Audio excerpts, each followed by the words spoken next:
नमस्कार सभी को। दोस्तों, जैसा कि आपको पता है, पाकिस्तान की अर्थव्यवस्था इस समय साँसें गिन रही है। विदेशी मुद्रा इनके पास है नहीं। आईएमएफ से लेके जितने भी दुनिया के देश ने इनसे बातचीत की है, संबंध रखा है, सबसे इन्होंने ब्याज पे लोन ले रखा है। तो अब इन्होंने एक नया प्लान या आप यूँ कह लो एक नया सॉल्यूशन निकाला है। ये नहीं है कि सबका कर्जा दे देंगे।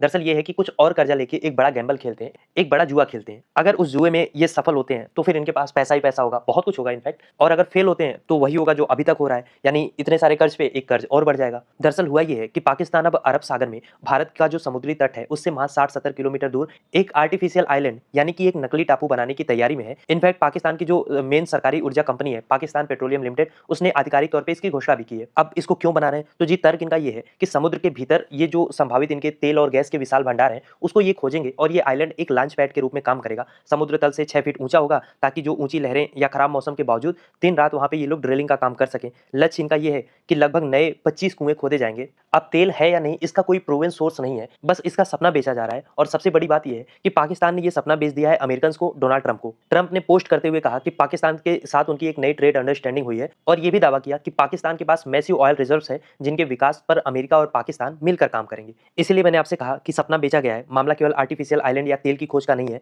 बल्कि वाशिंगटन और इस्लामाबाद के बीच में तेल के बेस पे एक नई स्ट्रेटेजिक पार्टनरशिप डेवलप की जा रही है। अब देखो, पाकिस्तान के पर्सपेक्टिव से देखें तो उनके पास घरेलू गैस का जो उत्पादन थोड़ा बहुत है वो लगातार घट रहा है, जबकि डिमांड लगातार बढ़ रही है। बिजली उत्पादन हो, उद्योग हो, घरेलू उपयोग हो, सबके लिए इनको नेचुरल गैस चाहिए। अंतर्राष्ट्रीय मार्केट में उनकी कीमत कितनी अस्थिर है ये बात आपको पता है। और पाकिस्तान के पास इतना पैसा भी नहीं है कि ये जो इनका घरेलू तेल है उससे 5 से 10 गुना महंगा एलएनजी खरीद के ये अपने लोगों को दे पाए। तो इसीलिए अगर ऑफशोर में कोई ऐसा भंडार तेल या गैस का मिल जाता है तो फिर आप समझो पाकिस्तान की किस्मत रातों रात बदल सकती है। पर इसके चांसेस कम है, क्योंकि 2019 में यही कोशिश इमरान खान ने की थी। यही सपना उन्होंने इटली की कंपनी एक्सॉन मोबिल को बेचा था, लेकिन महीनों की ड्रिलिंग, 14 अरब से ज्यादा की लागत और अमेरिकी कंपनियों का बड़ा निवेश सब व्यर्थ चला गया था, क्योंकि कॉमर्शियली वाइबल कोई भी तेल या गैस का भंडार पाकिस्तान में नहीं मिला। तो अब मिल जाए उसके लिए ऐसा कुछ बदला नहीं। और जो भूवैज्ञानिक है उनका भी मानना है कि ये क्षेत्र उतना प्रॉमिसिंग नहीं है जितना पाकिस्तान दावा कर रहा है, क्योंकि भूवैज्ञानिकों के अनुसार अरब सागर में इंडस बेसिन के नीचे की संरचना जो है वो बहुत जटिल है। ऊपर से उन्हें दक्कन ज्वालामुखी की चट्टानों ने ढक रखा है, तो तेल की खोज या गैस की खोज बहुत मुश्किल है। ऊपर से जब जापान और चाइना जैसे देशों के आर्टिफिशियल आइलैंड लगातार डूब रहे हैं, धंस रहे हैं,